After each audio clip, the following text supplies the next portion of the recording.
Hello learners, कैसे हैं आप सभी। आई होप बहुत अच्छे होंगे।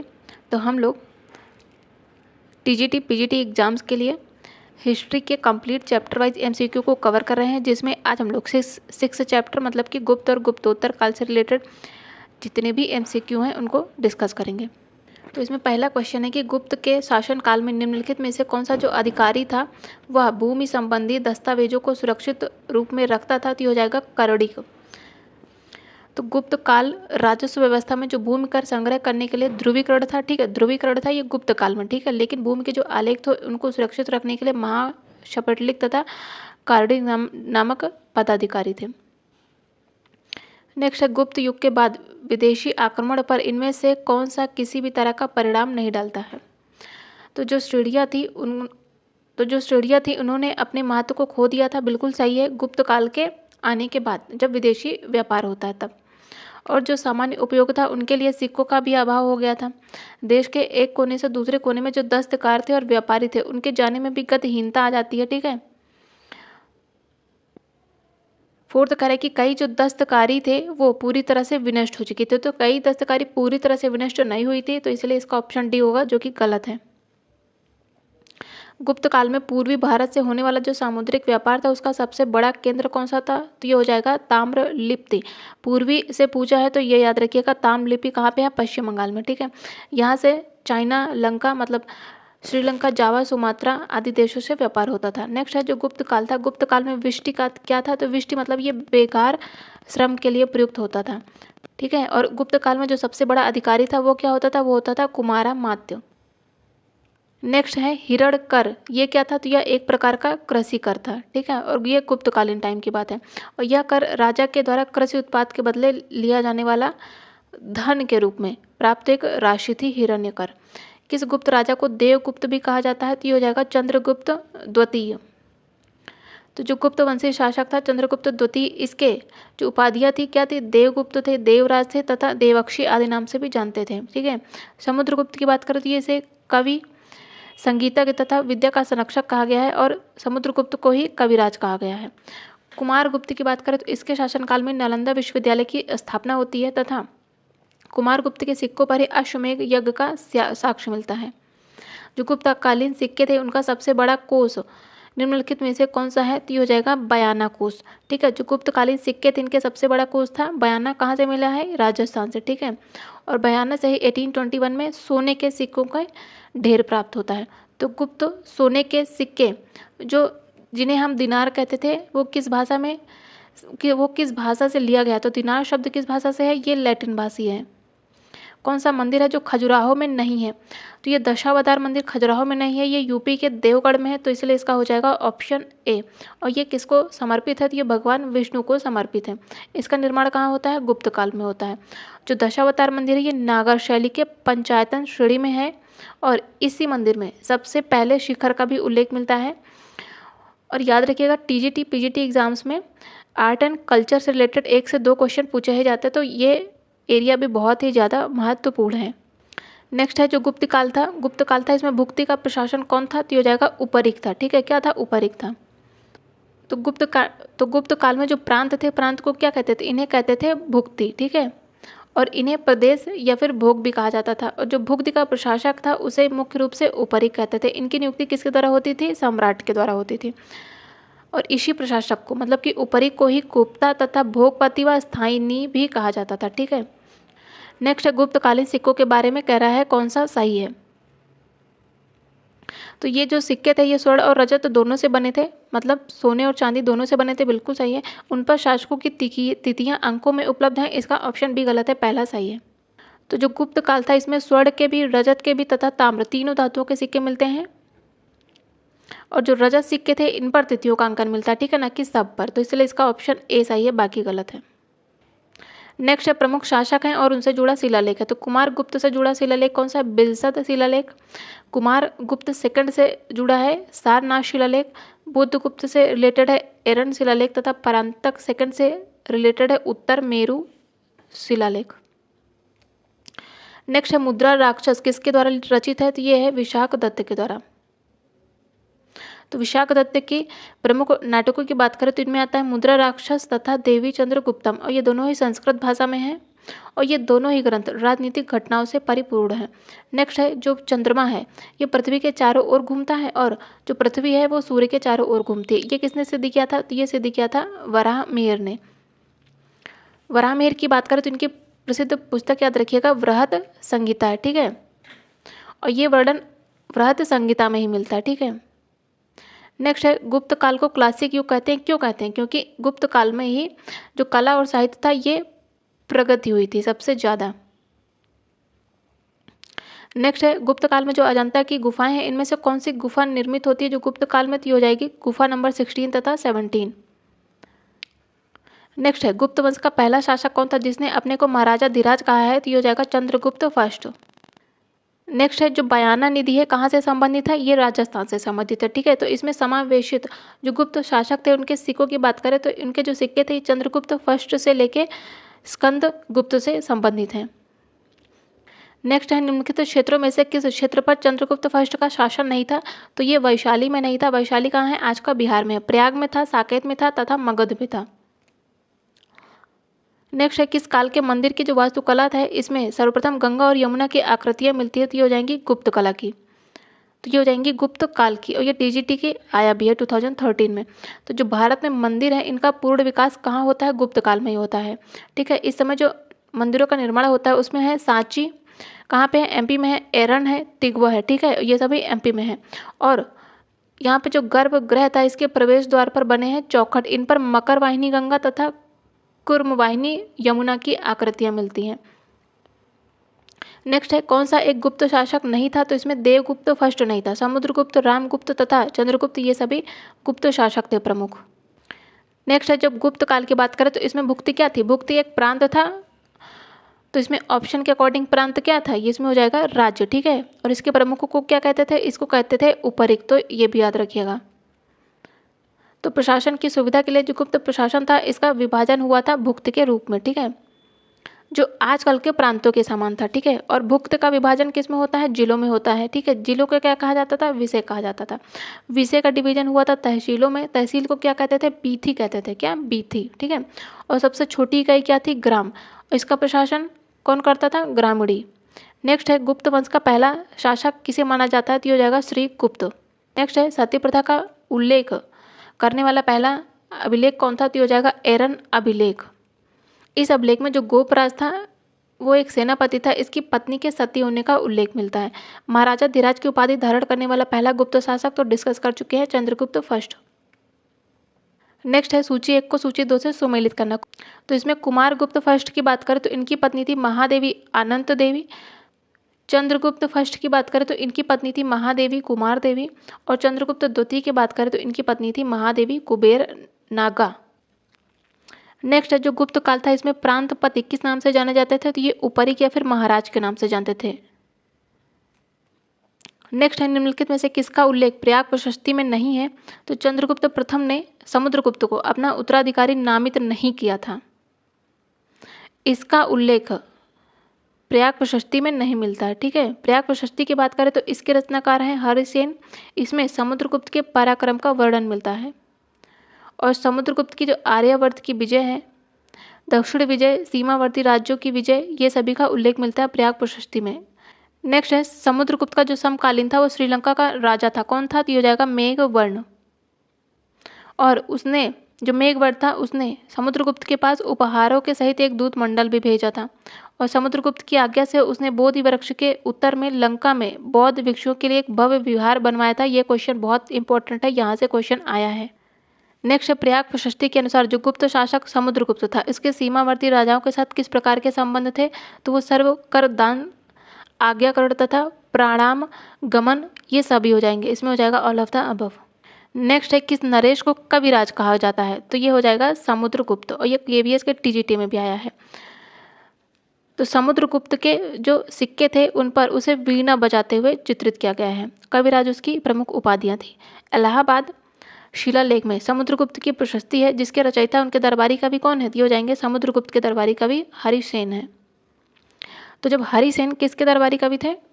समुद्रगुप्त की। प्रशस्ति का मतलब क्या है? तारीफ करना। तो ऑब्वियस ही बात है ना कि हरिसेन अपने राजा की तो तारीफ करेंगे ही। तो समुद्रगुप्त का मंत्री और दरबारी कवि होते हैं हरिसेन, ठीक है। और इन्होंने इलाहाबाद में स्थित अशोक के स्तंभ पर समुद्रगुप्त की प्रशस्ति में एक लेख लिखा है, और यह लेख ब्राह्मी लिपि तथा संस्कृत भाषा में है। ये पॉइंट बहुत इंपॉर्टेंट है, याद रखिएगा। निम्नलिखित में से कौन सा एक वाद्य यंत्र है जो समुद्रगुप्त के सिक्कों पर अंकित है? तो हो जाएगा वीणा। नेक्स्ट है, प्रयाग शिलालेख का संबंध किससे है? समुद्रगुप्त से है। बिलसात का कुमारगुप्त फर्स्ट से। भीतरी स्तंभलेख संबंधित है स्कंदगुप्त से, तथा मेहरौली का शिलालेख संबंधित है चंद्रगुप्त सेकंड से। निम्नलिखित में से किस मंदिर को गुप्त मंदिर की वास्तुकला के प्रतिनिधि उदाहरण के रूप में जाना जाता है? तो हो जाएगा सिरपुर का, तो हो जाएगा देवगढ़ का दशावतार मंदिर, जो कि यूपी में है। नेक्स्ट है, इलाहाबाद स्तंभ लेख में उल्लिखित है समुद्रगुप्त के द्वारा विजित दक्षिणापथ के राज्यों का क्रम लगाना है। तो सबसे पहले कौन आएगा? सबसे पहले आता है पिष्टपुर, देन कांची आता है, फिर उसके बाद आता है वेंगी, एंड सबसे लास्ट में आता है देवराष्ट्र। जो चंद्रगुप्त फर्स्ट का उत्तराधिकारी होता है समुद्रगुप्त, उसने आर्यावर्त तथा दक्षिणवर्त के 12 शासकों को पराजित किया था। इन्हीं के कारण विंसेंट स्मिथ ने इन्हें भारत का नेपोलियन कहा है। समुद्रगुप्त की बात करें तो इसने उत्तर भारत के 3 प्रमुख शक्तियों, किसे? अच्युत, नागसेन तथा कोतकुलज शासकों को पराजित किया था। और दक्षिणापथ के राज्यों में इसने कुल 12 राज्य विजित किए थे, जिनमें सबसे पहले कौन था? सबसे पहले विजित करता है कौशल को, फिर महाकांतार, देन कौशल, पिष्टपुर, कोट्टूर, एरंडपल, कांची, अवमुक्त, वेंगी, पालक, देवराष्ट्र तथा उस्थलपुर। नेक्स्ट है, समुद्रगुप्त के शासन काल के समय जो कांची का शासक था वो कौन था? तो हो जाएगा विष्णुगोप। और समुद्रगुप्त की दक्षिणापथ विजय को राय चौधरी ने धर्म विजय की संज्ञा दी, तथा समुद्रगुप्त का दरबारी कवि कौन था? हरिसेन था। नेक्स्ट है, समुद्रगुप्त के संबंध में बताना है कौन सा एक सही है। कह रहा है कि यह एक विजेता, एक कवि तथा एक संगीतकार था। बिल्कुल सही है। उसे लिच्छवी दौहित्र कहा जाता था। दूसरा भी सही है। इसने पश्चिमी क्षत्रपों के सिक्कों की नकल की थी। गलत है ये। चौथा कह रहा है कि इलाहाबाद का जो स्तंभ लेख है इसमें उसके अश्वमेघ का उल्लेख नहीं है। बिल्कुल सही है इसका चौथा भी। तो इसका सही हो जाएगा A, B एंड D। तो समुद्रगुप्त के सिक्कों व अभिलेखों के अनुसार वह योद्धा के साथ एक कवि और संगीतकार भी था।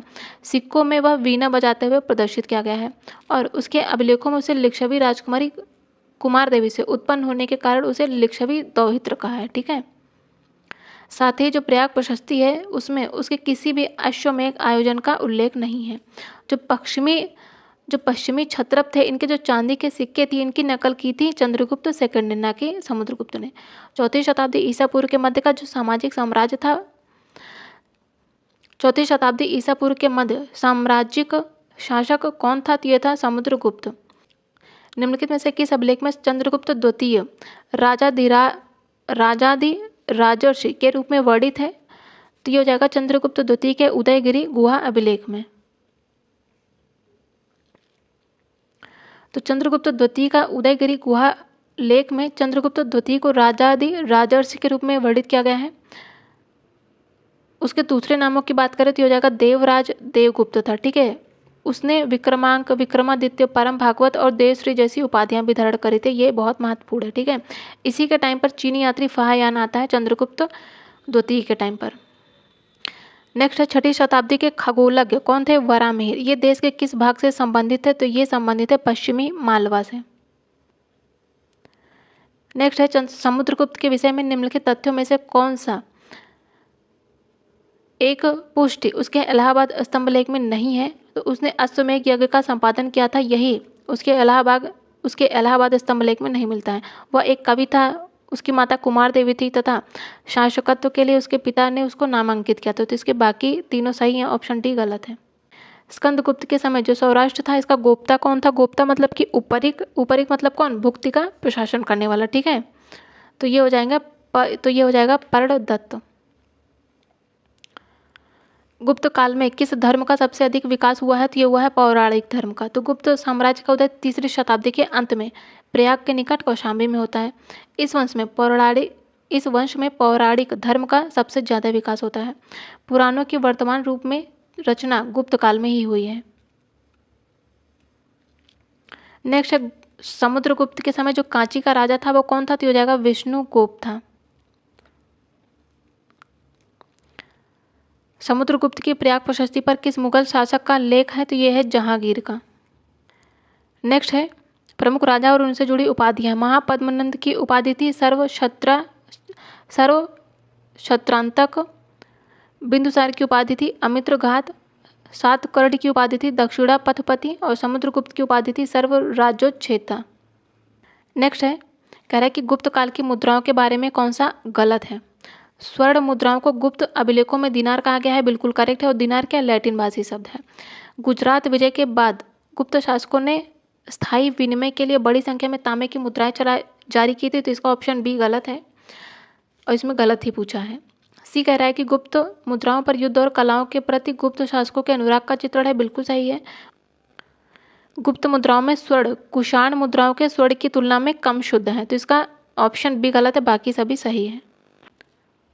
तो गुप्त शासकों ने सबसे ज़्यादा स्वर्ण मुद्राएं जारी की थी, जिन्हें उनके अभिलेखों में दिनार कहा गया है।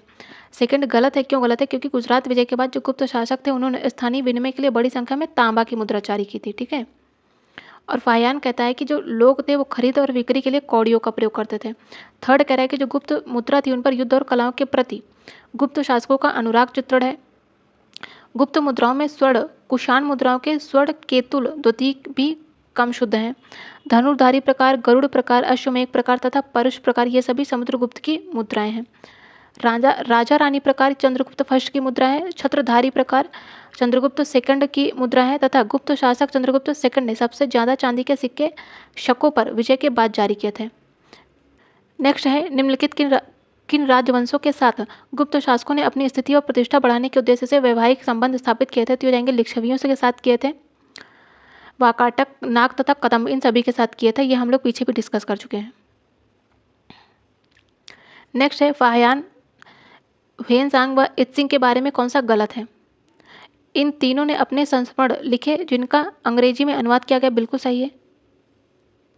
दूसरा कह रहा है कि तीनों ने भारत में अनेक वर्ष व्यतीत किए और यहाँ की भाषाएं भी सीखे। तीनों ने सारे देश का भ्रमण नहीं किया है, इसका ऑप्शन सी ही गलत है। फाहियान तथा इत्सिंग जिन राज्यों में गए थे उन्होंने उनके शासकों का उल्लेख नहीं किया, लेकिन ह्वेनसांग ने अपने संरक्षक हर्ष के विषय में पर्याप्त वर्णन किया है, बिल्कुल सही है ये। उन साहित्यिक स्रोतों को चिन्हित कीजिए जो कि रामगुप्त ध्रुव देवी की कथा का उल्लेख करता है। तो हो जाएगा देवी चंद्रगुप्तम, काव्य मीमांसा तथा हर्ष चरित्र। तो इसका हो जाएगा 1, 2 और 3, मतलब ऑप्शन बी। मुंडित सिर वाली गुप्तकालीन बुद्ध मूर्ति कहाँ से मिली है? तो ये मिली है मानकुंवर प्रयागराज से। निम्नलिखित में से कौन सा एक सही नहीं है? प्राचीन भारतीय सिक्कों में सर्वाधिक कुषाण काल के हैं, बिल्कुल सही है। भारत में प्राप्त प्राचीनतम सिक्कों में कुछ ही चिन्ह मिलते हैं, दूसरा भी सही है। तीसरा कह रहा है कि गुप्त शासन में चांदी के सिक्के बड़ी संख्या में जारी किए गए हैं, गलत है। इसमें हो जाएगा सोने के सिक्के जिन्हें दिनार कहा गया है, तो इसका ऑप्शन सी गलत है। चौथा कह रहा है कि उत्तर मौर्यकालीन जो सिक्के थे ये लेड मतलब ग्रेफाइट, पोटिना, तांबा, कांस्य, चांदी तथा सोने से बने थे। कालिदास के संस्कृत नाटकों में स्त्री और शूद्र चरित्र किस भाषा में बोलते हैं? तो वो बोलते हैं प्राकृत भाषा में। नेक्स्ट है प्रभावती गुप्ता कहाँ की शासिका थी? तो ये वाकाटक वंश की थी। तो चंद्रगुप्त द्वितीय के द्वारा वाकाटक वंश को प्रभाव में लाने के लिए उसने अपनी पुत्री प्रभावती गुप्ता का विवाह वाकाटक नरेश रुद्रसेन सेकंड के साथ किया था। नेक्स्ट है अश्वमेघ प्रकार के स्वर्ण सिक्के निम्नलिखित में से किसके द्वारा प्रचलित किए गए थे? तो ये हो जाएंगे समुद्रगुप्त तथा कुमारगुप्त फर्स्ट के द्वारा। और अश्वमेघ प्रकार के जो स्वर्ण सिक्के थे ये समुद्रगुप्त तथा कुमारगुप्त प्रथम ने चलाए थे, जिसके प्रमाण मिलते हैं कुमारगुप्त प्रथम के मंदसौर अभिलेख से। ग्वालियर के निकट जो बाघ की गुफाएं हैं वो निम्नलिखित में से किस युग की चित्रकला का प्रतिनिधित्व करती हैं? तो हो जाएंगे गुप्त युग की। कालिदास ने किस ग्रंथ की रचना की है? तो उन्होंने की है अभिज्ञान शाकुंतलम की। नेक्स्ट प्राकृत प्रकाश का लेखक कौन है? तो हो जाएगा वरुरुचि। निम्नलिखित गुप्त शासकों में से सर्वप्रथम किसने रजत की मुद्राएं जारी की थी? तो हो जाएंगे चंद्रगुप्त सेकंड ने, और इसने सबसे ज़्यादा रजत मुद्राएं जारी की थी। दरबार के नवरत्नों का संबंध किससे था? तो हो जाएगा चंद्रगुप्त सेकंड से। तो इनके नवरत्नों में कौन थे? धनवंतरी, शबड़क, अमर सिंह, शंकु, बेताल, भट्ट, घट, करपर, वरामिहिर तथा वरुरुचि थे। नेक्स्ट है कथन और कारण दिया। कथन कह रहे कि चंद्रगुप्त फाहियान ये चंद्रगुप्त सेकंड के समय भारत आता है, पहला बिल्कुल करेक्ट है। उसने चंद्रगुप्त सेकंड का अपनी राजधानी पाटलिपुत्र से शासन करते हुए वर्णन किया है। इसका कारण गलत है लेकिन कथन सही है। तो चंद्रगुप्त सेकंड के टाइम पर आता है चीनी यात्री फाहियान। फाहियान के पाटलिपुत्र का भ्रमण किया और वहाँ के शासन व्यवस्था पर इसने प्रकाश डाला, लेकिन उसने तत्कालीन शासक चंद्रगुप्त द्वितीय का वर्णन नहीं किया। ठीक है, पाटलिपुत्र में फाहियान ने अशोक का राजमहल देखा था और उससे वह इतना प्रभावित हुआ कि लिखता है कि इसका निर्माण दैत्यों के द्वारा किया गया था। नेक्स्ट है प्रयाग प्रशस्ति का लेखक हरिसेन निम्नलिखित में से किन पदों पर आसीन था? तो वो कुमारामात्य था, महादंडनायक था तथा संधि विग्रहिक था। तो इसका हो जाएगा 2, 3 और 4। प्रयाग प्रशस्ति का लेखक कौन है? हरिसेन। ये क्या था? कुमारामात्य, महादंडनायक तथा संधि विग्रहिक था। और गुप्त लेखों में जो विषयपति था, राज्यपाल था, सेनापति था, मंत्री था, इन सभी को कुमारामात्य कहते थे। तो उसके पास कितनी सारी पदवियां थी। जो हरिसेन था ये सेनापति तथा विदेश सचिव भी था। और संग्रह और संधि विग्रहिक क्या था? ये संधि तथा युद्ध का मंत्री होता था। इसके अधीन क्या था? इसके अधीन था वैदेशिक विभाग। और महादंडनायक क्या था? ये पुलिस विभाग का अधिकारी था और फौजदारी न्यायालय का न्यायाधीश भी था। नेक्स्ट है कथन और कारण दिया। कथन कह रहा है कि गुजरात के शक क्षत्रप राजवंश पर विजय गुप्त सम्राट चंद्रगुप्त सेकंड की सबसे बड़ी सफलता थी। बिल्कुल सही है, क्योंकि इससे भूमध्य सागर के भारतीय व्यापार में गुप्तों को प्रवेश का मार्ग मिल गया था, इसीलिए यह चंद्रगुप्त सेकंड की सबसे बड़ी सफलता थी। तो इसके कथन और कारण दोनों सही है, साथ में जो कारण है वो कथन की व्याख्या भी कर रहा है। नेक्स्ट है भीनमाल किस खगोलविद के जन्म स्थान के रूप में जाना जाता है? तो हो जाएगा ब्रह्मगुप्त। नेक्स्ट है निम्नलिखित में से किस ग्रंथ में रामगुप्त की कथा का उल्लेख नहीं है? तो मुद्रा राक्षस में नहीं है, हर्षचरित्र, नाट्य दर्पण तथा मजमत उल तवारीख में मिलता है। नेक्स्ट है उस गुप्त वाकाटक रानी का उल्लेख कीजिए जिसने अनुदान स्वरूप भूमि दी थी। तो हो जाएंगी प्रभावती गुप्ता। ये चंद्रगुप्त द्वितीय की पुत्री थी। नेक्स्ट है गुप्त शासकों में से किसने विक्रमादित्य की उपाधि धारण करी थी? तो हो जाएगा चंद्रगुप्त सेकंड। नेक्स्ट है चंद्रगुप्त सेकंड विक्रमादित्य ने किस राजवंश से वैवाहिक संबंध स्थापित नहीं किया? तो उसने लिच्छवी वंश के साथ संबंध स्थापित नहीं किया था। तो लिच्छवी वंश के साथ संबंध स्थापित किया था किसने? चंद्रगुप्त फर्स्ट ने।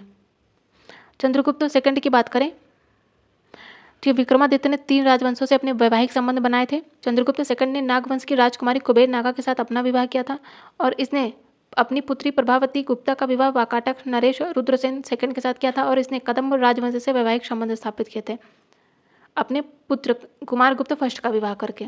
गुप्त संवत 319 से लेके 20 इसको प्रारंभ करने का श्रेय ये हो जाएंगे चंद्रगुप्त फर्स्ट। चंद्रगुप्त सेकंड ने विक्रमादित्य की उपाधि कब धारण करी थी? तो इसने शकों के उन्मूलन के बाद धारण करी थी। मेहरौली स्तंभलेख किस शासक से संबंधित है? तो हो जाएगा चंद्रगुप्त सेकंड। नेक्स्ट है चंद्रगुप्त विक्रमादित्य के 9 रत्नों में कौन शामिल नहीं था? तो इसमें नागार्जुन नहीं था। नागार्जुन की बात करें तो यह एक प्रसिद्ध रसायन शास्त्री था। तो विक्रमादित्य के 9 रत्नों में कौन कौन से थे? कालिदास, धनवंतरी, छपड़क, अमर सिंह, शंकु, वेताल भट्ट, खट, करपर, वरामीर तथा वरुरिच। किस राजा के शासनकाल में चीनी यात्री फाहियान भारत आता है? तो हो जाएगा चंद्रगुप्त सेकंड मतलब विक्रमादित्य। गुप्त शासकों के द्वारा क्षत्रप राज्य की विजय के बाद जारी किए गए सिक्कों का भार कितना था? तो हो जाएगा 32 ग्रेन। चंद्रगुप्त सेकंड के समय पाशुपतों का एक प्रबल केंद्र कहाँ था? तो ये था मथुरा में, यूपी में। नेक्स्ट है फाहियान के यात्रा विवरण का नाम क्या है? तो हो जाएगा फुकोकी। सीयूकी की बात करें तो ये ह्वेनसांग का यात्रा वृतांत है। निम्नलिखित में से कौन प्रभावती गुप्ता की माता थी? तो ये हो जाएंगी कुबेर नागा। निम्नलिखित में से कौन सा गुप्त राजा गुप्त संवत के वर्ष 56 में सिंहासनारूढ़ हुआ था? तो हो जाएगा चंद्रगुप्त सेकंड। प्रभावती गुप्ता कहाँ की शासिका थी? ये वाकाटक वंश की थी। गुप्त संवत 61 का मथुरा स्तंभलेख किससे संबंधित है? तो ये संबंधित है चंद्रगुप्त द्वितीय से। गुप्त वंश के किस राजा को नालंदा विश्वविद्यालय का निर्माता कहा जाता है? तो हो जाएगा कुमारगुप्त फर्स्ट। नेक्स्ट है मंदसौर प्रशस्ति निम्नलिखित में से किस शासक से संबंधित है? तो ये संबंधित है कुमारगुप्त से। तो गुप्त सम्राट कुमारगुप्त के शासनकाल का एक प्रसिद्ध अभिलेख है मंदसौर। इसमें लाट देश के रेशम के व्यापारियों का दशपुर में आकर बस जाने का वर्णन है। इन्होंने दशपुर में एक सूर्य मंदिर का भी निर्माण कराया था। गुप्त संवत 61 का मथुरा स्तंभलेख किससे संबंधित है? तो हो जाएगा चंद्रगुप्त सेकंड से। कुमारगुप्त के समय के एक लेख में मालव संवत के वर्ष 493 का उल्लेख है। निम्नलिखित में से इसका समकक्ष कौन सा वर्ष है? तो हो जाएगा 436। निम्नलिखित में से किस अभिलेख में पट्टवाय श्रेणी का उल्लेख किया गया है? तो हो जाएगा कुमारगुप्त प्रथम के मंदसौर अभिलेख में। पट्टवाय श्रेणी क्या होती थी? तो ये रेशम बुनकरों की श्रेणी थी। लाट क्या होता था? लाट या विषय ये जिला होता था।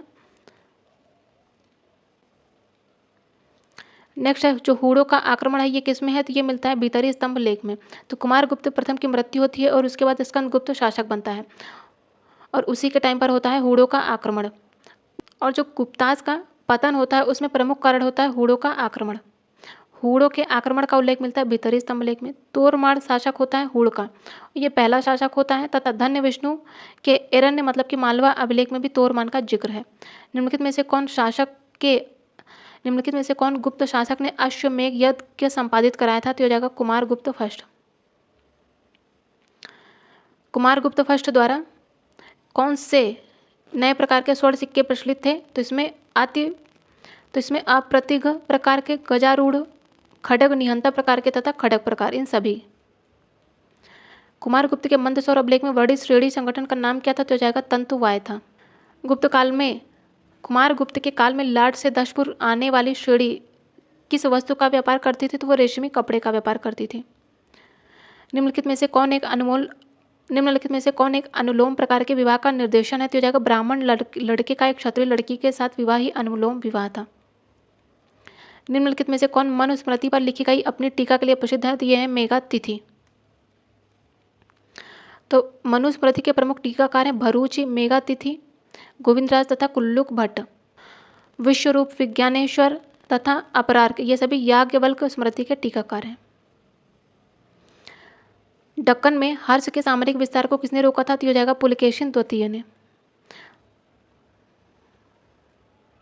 तो पुलकेशिन द्वितीय के बीच, तो हर्ष और पुलकेशिन द्वितीय के बीच होता है नर्मदा नदी के तट पर युद्ध जिसमें हर्ष की पराजय होती है, तो ये नदी याद रखिएगा, ये क्वेश्चन में आया है। वह गुप्त शासक कौन था जिसने हूणों को पराजित किया था, तो हो जाएगा स्कंदगुप्त। और म्लेच्छों पर स्कंदगुप्त की सफलता का गुणगान मिलता है जूनागढ़ अभिलेख से तथा चंद्रगर्भ परिप्रेक्ष्य नामक ग्रंथ में भी महेंद्र सेन मतलब कि कुमारगुप्त महेंद्रादित्य के पुत्र के द्वारा विदेशियों पर विजय प्राप्त करने का साहित्यिक प्रमाण मिलता है। गुप्त काल के किस अभिलेख में भूमि बिक्री संबंधी विवरण दिया गया है, तो हो जाएगा दामोदरपुर ताम्रपत्र में। गुप्त वंश में महाराजा धीराज की उपाधि धारण करने वाला पहला शासक कौन था, तो हो जाएगा चंद्रगुप्त फर्स्ट।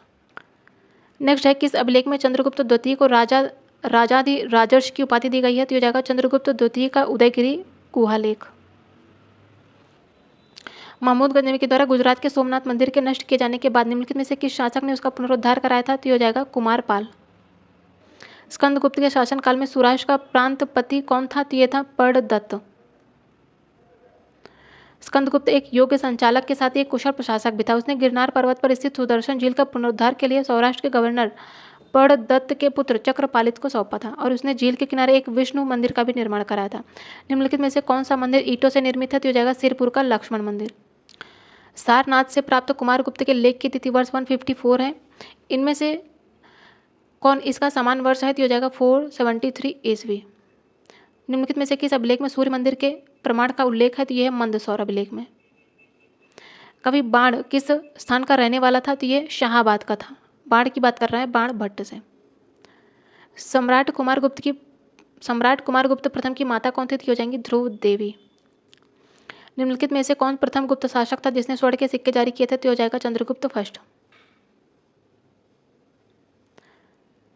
कुमारगुप्त फर्स्ट के मंदसौर अभिलेख में उल्लेखित श्रेणी संगठन का नाम क्या था, तो हो जाएगा तंतुवाय। हर्ष ने किस विश्वविद्यालय को विशेष संरक्षण दिया था, तो ये दिया था नालंदा को। निम्नलिखित में से किसके सोने के सिक्के वजन में सबसे अधिक भारी थे, तो हो जाएगा स्कंदगुप्त के।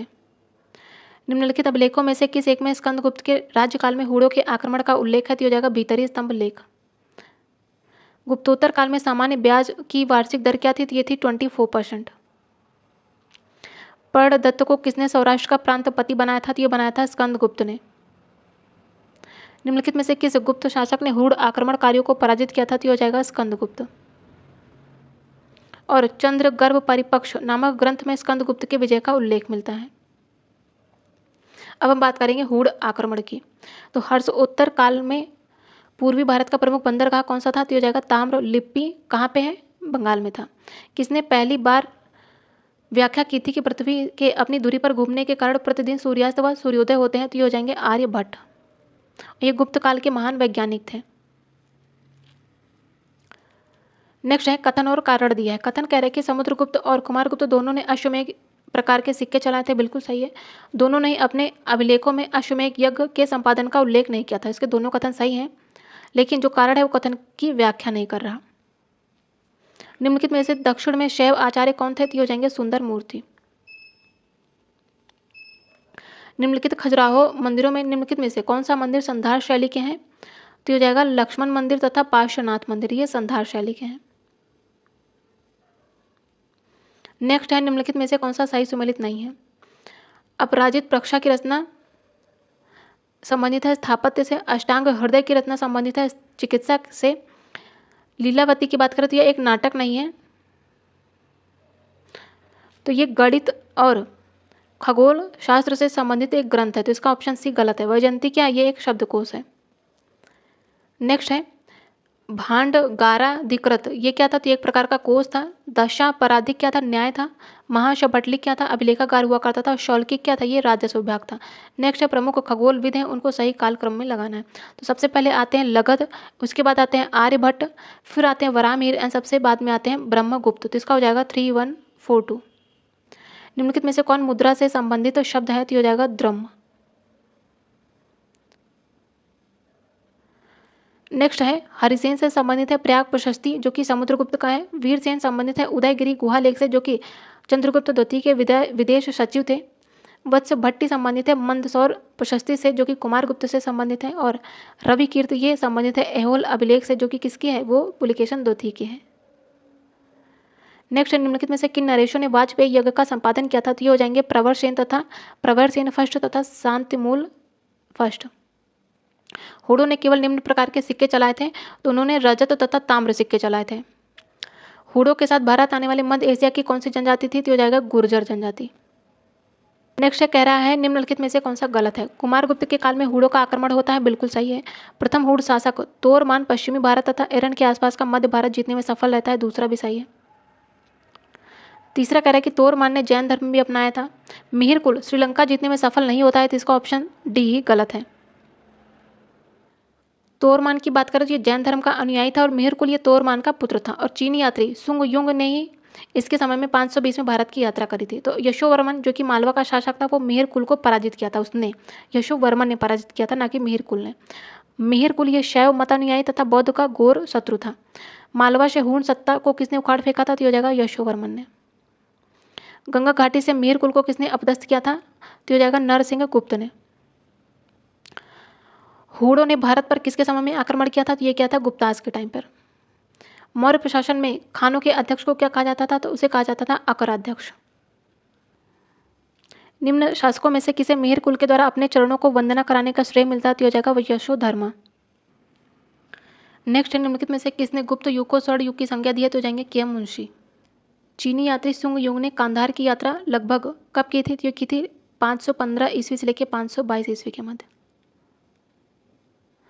नेक्स्ट है अजंता के प्राचीनतम चित्रों का काल द्वितीय और प्रथम शताब्दी के ईसा पूर्व माना जाता है, बिल्कुल सही है। कारण कह रहा है कि काल क्रमानुसार गुहा संख्या 1 और 2 के चित्र सबसे बाद के और गुप्तोत्तर काल के हैं। तर्क भी सही है, लेकिन जो कारण है वो कथन की व्याख्या नहीं कर रहा। नेक्स्ट है चोल प्रशासन की विशेषता क्या थी? तो स्वायत्त शासी ग्राम प्रशासन। चोल प्रशासन की प्रमुख विशेषता थी स्वायत्त शासी ग्राम प्रशासन। उनके अभिलेख में 3 प्रकार की ग्राम सभा थे, उर सभा तथा नगरम। जो उर थी ये साधारण लोगों की सभा थी। सभा की बात करें तो सभा अग्रहार ब्राह्मणों की संस्था थी तथा नगरम ये व्यापारियों की संस्था थी। वल्लभी संवत का तादाद में है, ये संबंधित है गुप्त संवत से। गुप्त काल में भूमि आलेखों को सुरक्षित रखने के लिए नियुक्त पदाधिकारी को क्या कहते थे? उसे कहते थे करड़िक। धर्मशास्त्र लेखकों में से किसने सती प्रथा को आत्महत्या का कार्य कहकर अस्वीकार दिया था? तो हो जाएंगे मेघातिथि। निम्नलिखित नाटकों में से किसे शूद्रक ने लिखा था? तो हो जाएगा मृक्षकटिकम। निम्नलिखित में से विधवाओं की संपत्ति संबंधित अधिकारों की किसने उदार व्याख्या की है? तो हो जाएंगे याज्ञवल्क्य। नेक्स्ट है ध्रुवाधिकरणिक का अभिप्राय क्या था? तो ये धान्य में राजा के अंश का संग्रह करने वाला अधिकारी था। नेक्स्ट गुप्त तथा गुप्तोत्तर अभिलेख में वर्णित नल शब्द का आशय क्या है? तो हो जाएगा भूमि का माप। गुप्त काल के किस लेख में भूमि बिक्री संबंधी विवरण है? तो ये है बेग्राम ताम्रपत्र में। निम्नलिखित में से किस लेखक ने वार्ता को सर्वप्रथम शूद्र वर्ण का सामान्य वृत्ति निरूपित किया है? तो जाएंगे गौतम। निम्नलिखित में से किस लेखक ने सर्वप्रथम सामंत शब्द का प्रयोग अधीनस्थ शासक के अर्थ में किया है? तो ये हो जाएंगे अश्वघोष। निम्नलिखित में से कौन उद्रंग कर चुकाते थे? तो ये हो जाएंगे किसान। तो गुप्त अभिलेख में भाग व भोग, इसके अतिरिक्त उद्रंग व उपरिकर नामक कर भी हैं। ठीक है। न्यूटन के सिद्धांत से बहुत पहले किसने गुरुत्वाकर्षण के सिद्धांत को घोषित किया था? तो ये हो जाएंगे ब्रह्मगुप्त ने। किस लेखक ने नर्मदा नदी को आर्यव्रत तथा दक्षिणापथ को विभाजित करने वाली रेखा माना है? तो ये हो जाएंगे राजशेखर। निम्नलिखित में से कौन वीर शैव संप्रदाय के संस्थापक के रूप में ख्यात है? तो ये हो जाएंगे बसव। नेक्स्ट है, निम्नलिखित में से कौन सती प्रथा के विषय में अपनी आलोचना के लिए ख्यात है? तो ये हो जाएंगे बाण तथा मेघा तिथि। निम्नलिखित में से कौन सा ऐसा अभिलेख है जो तो धान्यगारों के निर्माण का उल्लेख करता है जिसका संकट काल में उपयोग किया जा सके? तो ये हो जाएगा शाहगौरा ताम्रपत्र। शाहगौरा ताम्रपत्र है कहाँ पे? तो ये है गोरखपुर में। निम्नलिखित मंदिरों में से कौन ईंटों से निर्मित किया गया है? तो ये हो जाएगा सिरपुर का लक्ष्मण मंदिर। निम्नलिखित में से किस अभिलेख में महासामंत शब्द का उल्लेख है? तो ये हो जाएगा वैन्यगुप्त का गुणैधर अभिलेख। अपने ऊपर निर्भर पत्नी और बच्चों के लिए समुचित व्यवस्था किए बिना भिक्षु बनने वाले व्यक्ति के लिए किसने दंड की व्यवस्था की थी? तो ये हो जाएंगे कौटिल्य। बराबर पर्वत के क्षेत्र में अशोक के दानों से लाभान्वित होने वाले कौन थे? तो ये हो जाएंगे आजीवक। नेक्स्ट है, निम्नलिखित में से कौन सा सही सुमेलित नहीं है? नागानंद किसकी रचना है? हर्ष की। मुद्रा राक्षस विशाखदत्त की है। मृक्षकटिकम शूद्रक की है। लेकिन रत्नावली ये राजशेखर की नहीं है, ये भी है हर्ष की। तो इसका हो जाएगा ऑप्शन डी। नेक्स्ट है, कथन और कारण दिया। कथन कह रहा है कि मिताक्षरा के अनुसार पिता अपने जीवन काल में अपने पुत्रों के मध्य अपनी संपत्ति का बंटवारा कर सकता था। बिल्कुल सही है। कारण कह रहा है कि मित्राक्षरा ने पैतृक संपत्ति में पुत्र का जन्मना स्वत्व स्वीकार नहीं किया है। तो इसका कारण गलत है, कथन सही है। तो याज्ञवल्क्य स्मृति के भाष्यकार विज्ञानेश्वर हैं। इन्होंने अपने ग्रंथ मिताक्षरा में इस सिद्धांत का प्रतिपादन किया है कि पुत्रों का अधिकार है कि वे अपने पिता से संपत्ति का विभाजन करा लें, और विज्ञानेश्वर ने पुत्र के उत्पन्न होते ही संपत्ति में उसका अधिकार भी माना है। नेक्स्ट है, 1121 में एक अभिलेख का एक आयुर्ज्ञान संस्था का उल्लेख करता है जहाँ चरक संहिता और बाण भट्ट के अष्टांग हृदय की पढ़ाई होती थी। वो कहाँ था? तो वो था तिरुवडुतरई में। पूना ताम्रपत्र लेख किससे संबंधित है? तो ये हो जाएंगे प्रभावती गुप्ता से। नेक्स्ट है, रूपक सिक्के के प्रचलन में थे, तो ये गुप्तों के टाइम पर प्रचलन में थे। अजंता की गुफाएं कहाँ हैं? तो ये महाराष्ट्र में है। निम्नलिखित में से कौन गुप्त शासकों का सामंत नहीं था? तो ये हो जाएगा शेंद्रक। किस स्मृतिकार ने स्त्री को उसका दायाधिकार देने का उल्लेख किया है? तो ये हो जाएंगे गौतम।